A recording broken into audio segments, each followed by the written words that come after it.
اعوذ باللہ من الشیطان الرجیم، بسم اللہ الرحمن الرحیم۔ FM 4 کے ٹی وی کے پروگرام جائے ادب میں ادریس ناز آپ کی خدمت میں سلام عرض کرتا ہے، قبول فرمائیے۔ محترم ناظرین، ماہ صیام اپنی تمام تر رحمتوں، برکتوں اور فضیلتوں کے ساتھ اپنے آخری عشرے میں داخل ہو چکا۔ آج کا یہ پروگرام، آج کی یہ گفتگو میں سمجھتا ہوں تھوڑا تاخیر کا شکار ہوئی ہے۔ میں نے پہلے عشرے میں یہ پروگرام بنایا تھا کہ مجھے روزے پہ اپنا سبق، اپنی معروضات، اپنی گزارشات آپ کے سامنے پیش کرنا ہے، لیکن گناہوں مصروفیات کی وجہ سے جائے ادب کا یہ پروگرام تاخیر کا شکار ہوتا چلا گیا، اور آج اللہ رب العزت نے مجھے یہ سعادت بخشی ہے کہ آج میں روزے پہ اپنی معروضات اور گزارشات آپ کے خدمت میں پیش کرنے کے قابل ہوا ہوں۔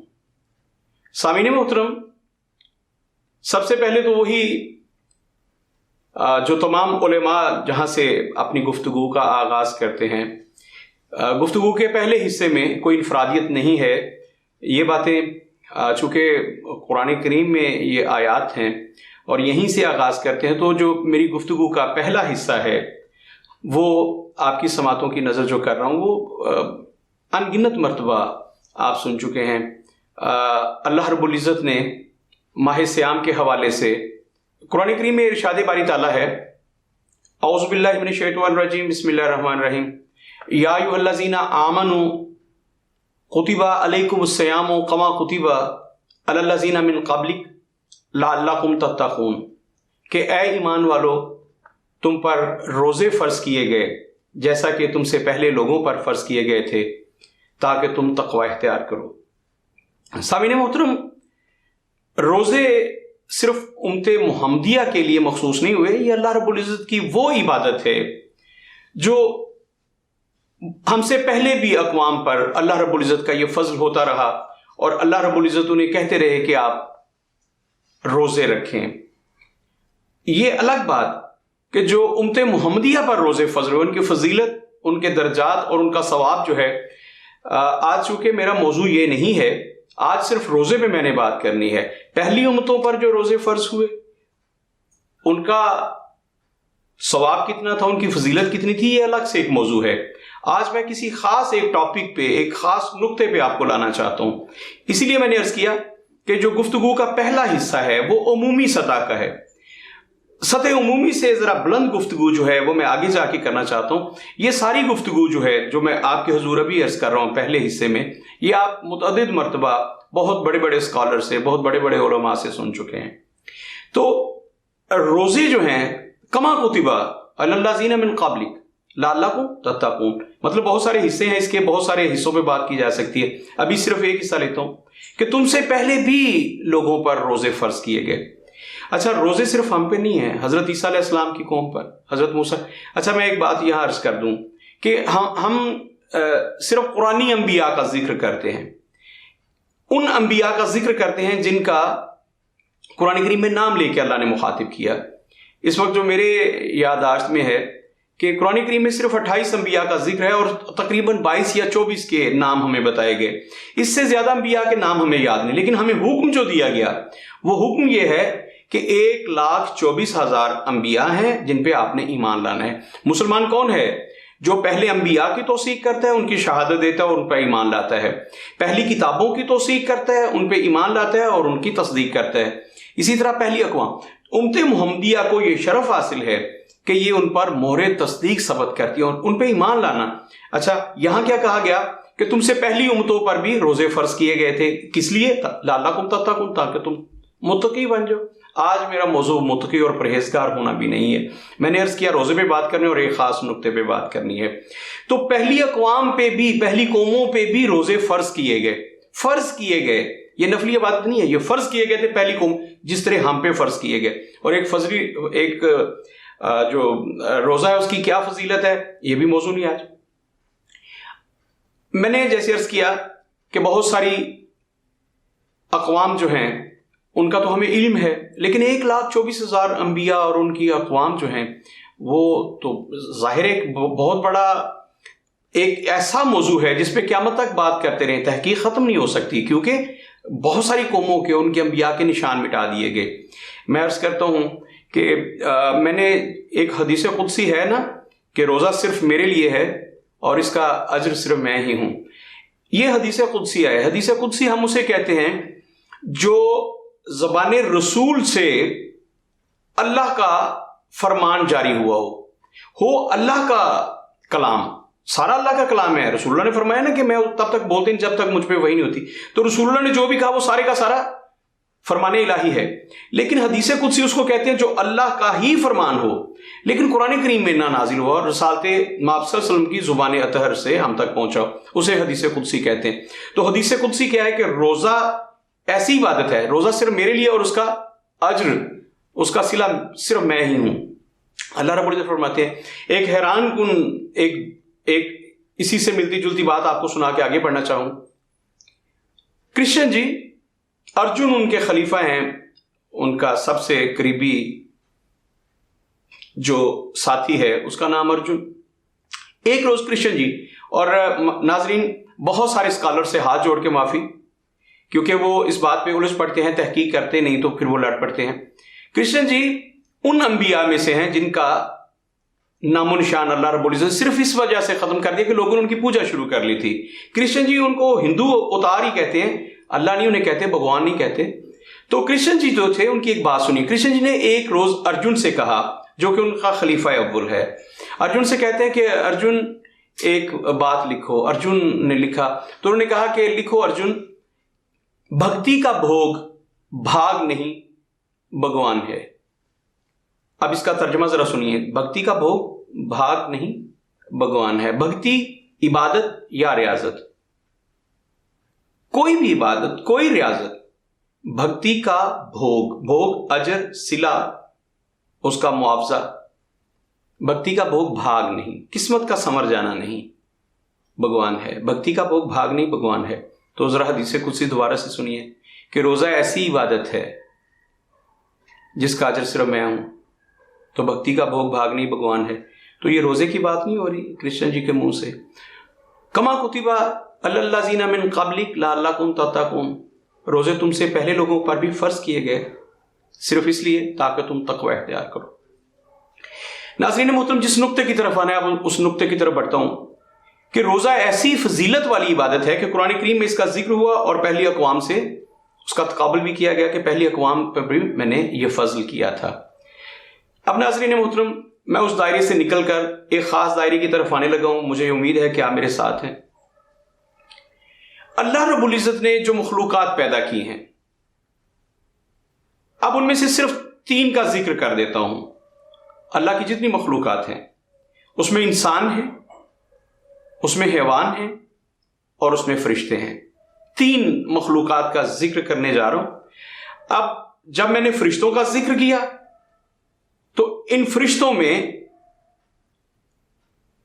تمام جلیل القدر فرشتے، جب میں نے حیوانوں کا ذکر کیا تو اس میں آپ چرند پرند کو بھی ڈال لیں، ہوا میں اڑنے والوں کو بھی ڈال لیں، سمندر کی گہرائیوں میں تیرنے والوں کو بھی ڈال لیں اور زمین پر رینگنے والوں کو بھی ڈال لیں، ان سب کو، چوپایوں کو اور زمین پر رینگنے والوں کو، پنجوں پر چلنے والے اور پروں پر اڑنے والے، ان سب کو شامل کر لیجئے۔ اس سے مراد میری حیوان ہوگی اور حضرت انسان ہے۔ اب جنات جو ہیں ان کا شمار کہاں کرنا ہے، ہم گفتگو کے اگلے مرحلے میں ان کو شامل کریں گے۔ آپ کے علم میں ہے نا کہ ان میں بھی متقی اور پرہیزگار بھی ہیں اور شیاطین بھی ہیں، تو ان کو کہاں لانا ہے پھر ہم اس پہ بات کرتے ہیں۔ 3 مخلوقات کا اس وقت میں ذکر کرنے جا رہا ہوں، اللہ رب العزت کی لا تعداد مخلوقات میں سے حیوان ہیں، انسان ہیں اور فرشتے ہیں۔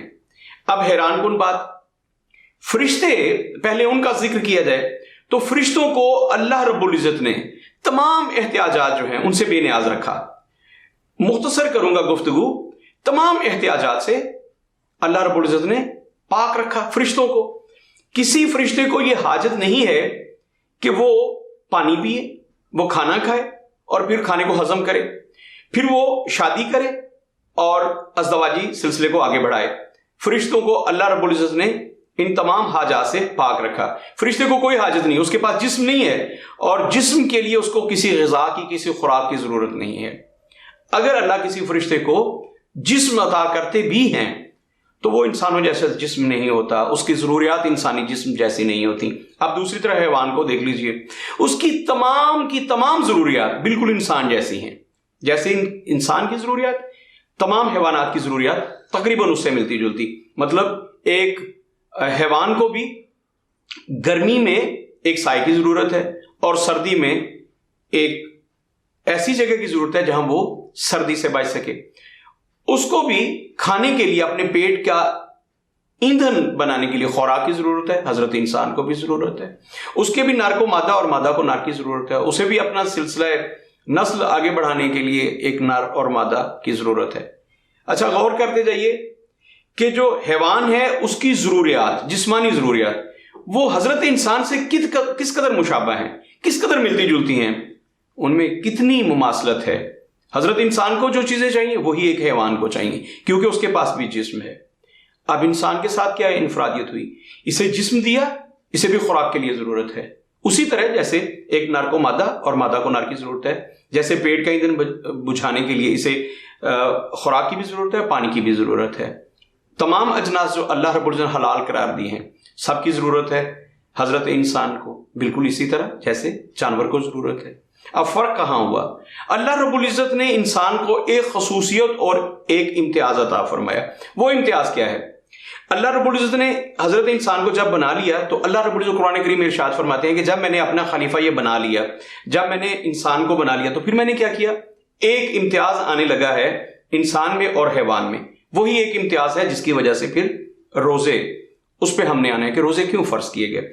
اللہ رب العزت فرماتے ہیں کہ پھر میں نے کیا کیا جب میں نے حضرت انسان کو بنا لیا، وَنَفَخْتُ فِيهِ مِن رُوحِي، پھر میں نے اپنی روح میں سے اس میں روح پھونکی. یہ ہے حضرت آدم کا افتخار، یہ ہے حضرت آدم کی فضیلت. تمام مخلوقات پہ اشرف المخلوق قرآن کریم میں کہیں نہیں لکھا کہ ہم نے انسان کو اشرف المخلوقات بنایا، لیکن یہ فضیلت ہم کیوں کہتے ہیں کہ انسان اشرف المخلوقات ہے؟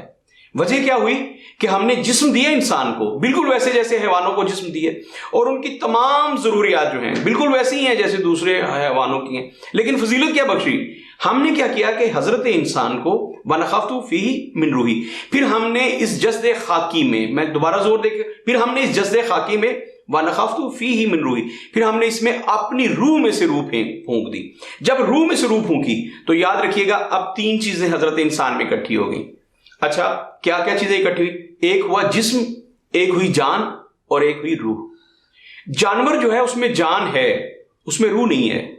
تو حضرت انسان کو فضیلت کیا ہے کہ اس میں جان بھی ہے اور روح بھی ہے. اب روح کے اپنے تقاضے ہیں اور جسم کے اپنے تقاضے ہیں.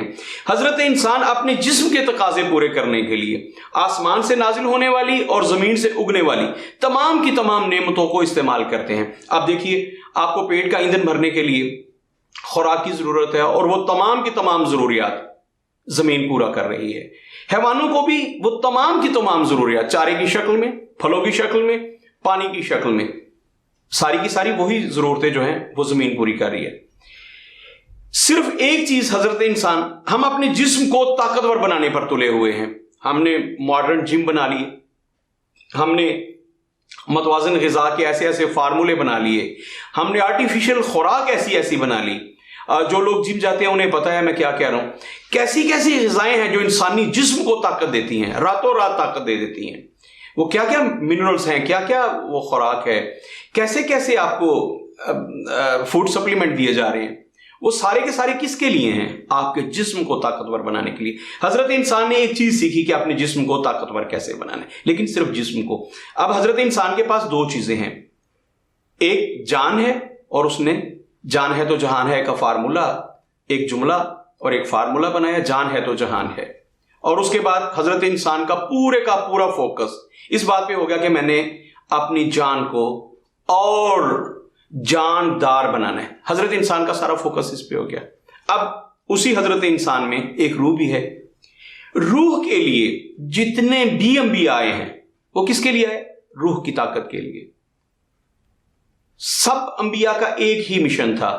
اب میں بڑے زور دے کے کہنا چاہوں گا کہ جتنے بھی انبیاء آئے ہیں کوئی بھی حضرت انسان کو عبادت سکھانے کے لیے نہیں آیا.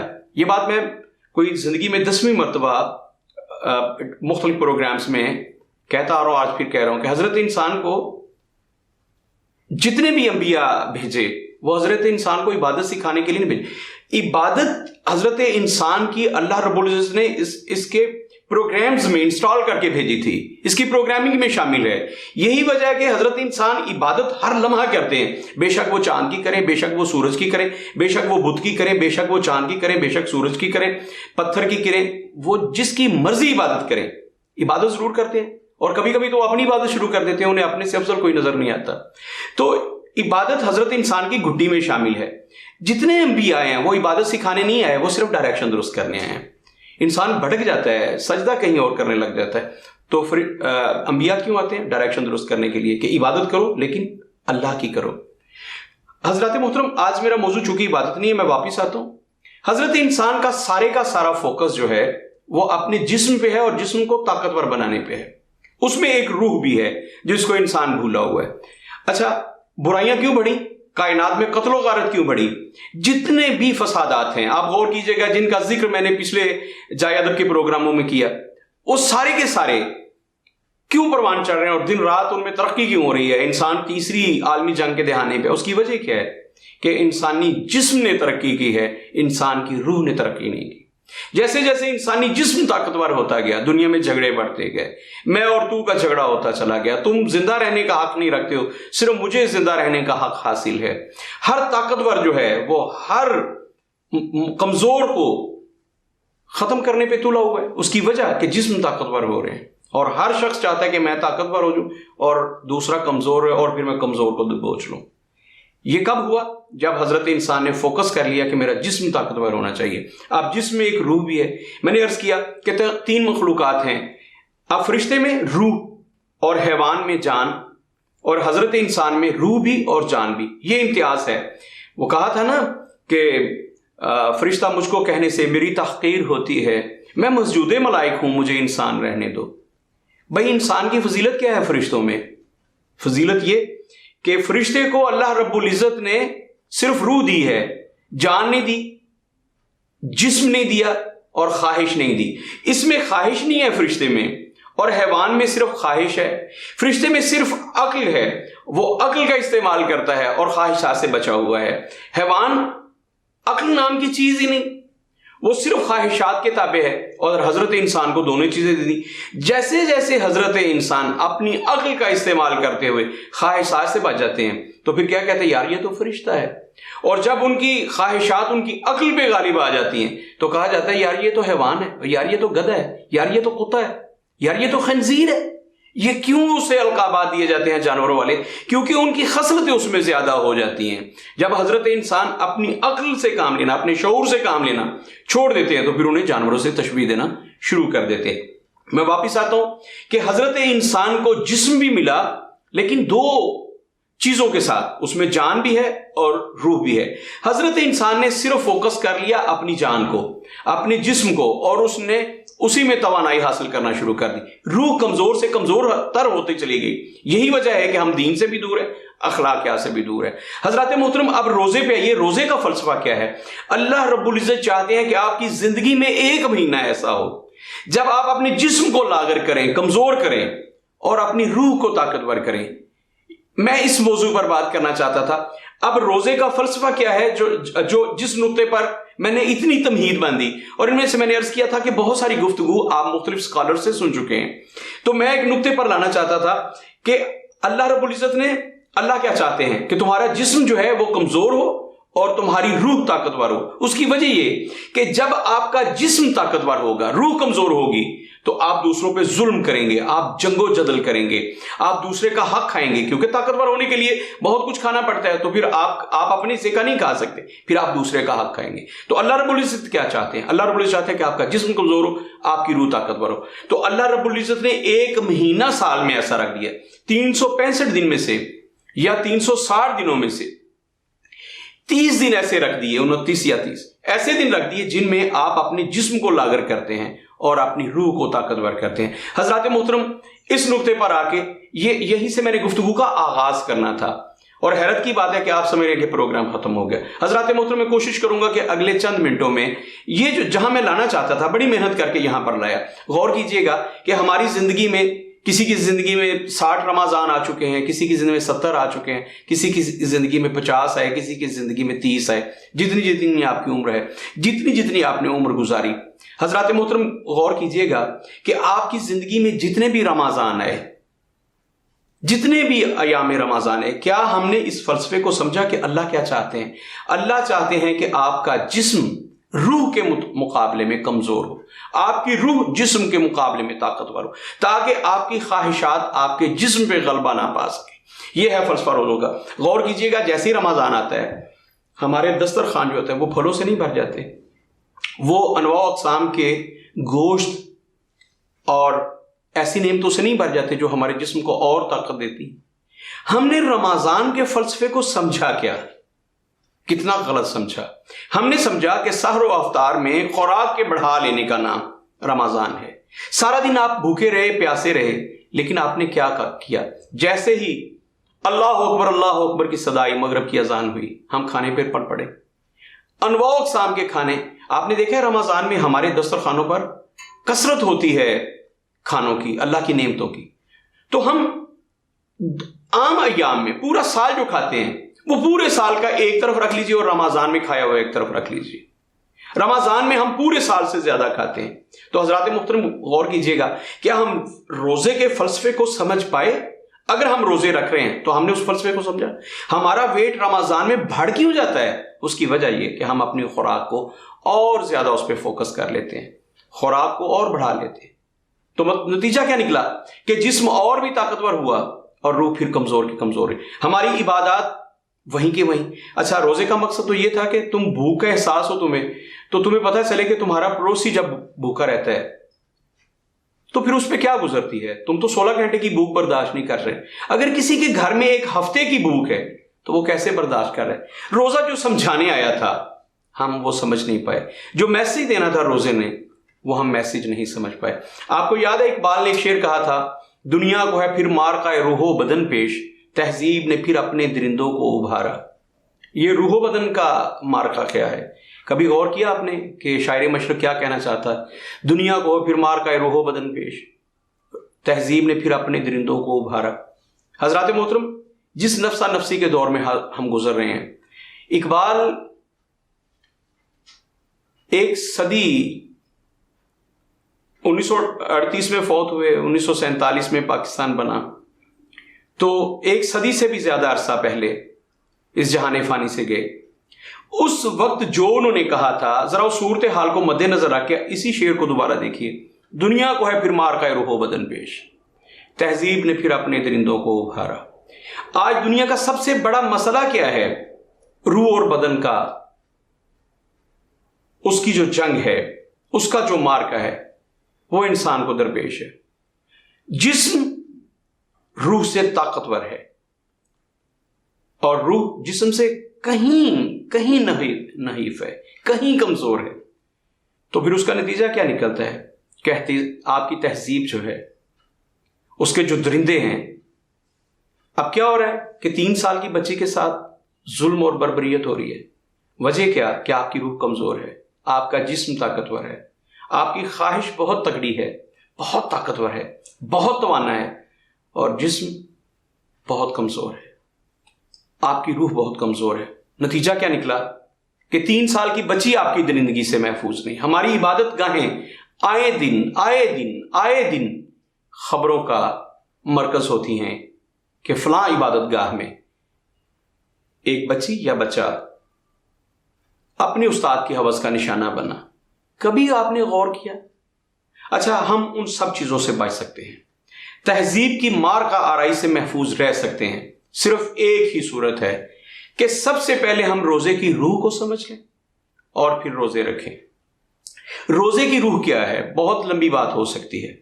روزے کی روح صرف اتنی ہے، روزے کا فلسفہ صرف اتنا ہے کہ آپ نے اپنے جسم کو طاقتور نہیں بننے دینا، اپنے جسم کو کمزور کرنا ہے، اور روح کو طاقتور کرنا ہے۔ حضرات محترم، جسم کو کمزور کرنے کے لیے ایک ہی شکل ہے کہ آپ اپنی خوراک کو کم کر دیں اور اپنی عبادات کو، اپنے اعمال کو۔ اور یاد رکھیے گا، اعمال میں صرف اللہ کی عبادت نہیں ہے، اس میں پوری کی پوری معاشرت ہے، آپ کے عزیز و اقارب سے لے کر آپ کے محلوں داروں سے جتنے بھی لوگ ہیں ان سے تعلقات، آپ اپنے غلاموں اور اپنے خادموں کے ساتھ کیسے برتاؤ کرتے ہیں، یہ سب کچھ اس میں ہے۔ یاد رکھیے گا، روح تب تک طاقتور ہو ہی نہیں سکتی جب آپ اپنے سے کم تر کے ساتھ اچھا برتاؤ نہ کرنا شروع کر دیں۔ جب تک آپ کا پڑوسی وہی چیزیں، وہی نعمتیں استعمال نہیں کرتا جو آپ کے دسترخوان پر ہیں، یاد رکھیے آپ کی روح طاقتور نہیں ہو سکتی۔ جب تک آپ کا غلام اسی بیڈ پر نہیں سو جاتا جس پر آپ سوتے ہیں، اگر آپ کا غلام، آپ کا ملازم آج بھی فرش پر سو رہا ہے اور آپ نرم اور دبیز بستر پر سو رہے ہیں، تو یاد رکھیے گا کہ آپ کا روزہ قبول نہیں ہو رہا۔ روزے کا فلسفہ ہی اتنا ہے کہ آپ خود کو اس سطح پر لائیں جو ناتوانی کی آخری سطح ہے۔ اگر آپ اپنے جسم کو اس سطح پر لے آتے ہیں اور اپنی روح کو طاقتور کر لیتے ہیں، تو سمجھ آئیے کہ روزہ قبول ہوا۔ لعلکم تتقون، تو سمجھ آئیے کہ آپ متقی اور پرہیزگار ہو گئے۔ اگر آپ اس سطح پر خود کو نہیں لا پائے تو پھر معذرت کے ساتھ آپ فاقہ کر رہے ہیں، آپ روزہ نہیں رکھ رہے۔ میری آپ اللہ رب العزت سے دعا ہے کہ اللہ رب العزت ہمیں روزے کے فلسفے کو، اس کی روح کو سمجھنے کی توفیق عطا فرمائے اور پھر اس پر عمل کرنے کی توفیق عطا فرمائے۔ اللہ آپ کا اور میرا حامی و ناصر ہو۔ اللہ حافظ۔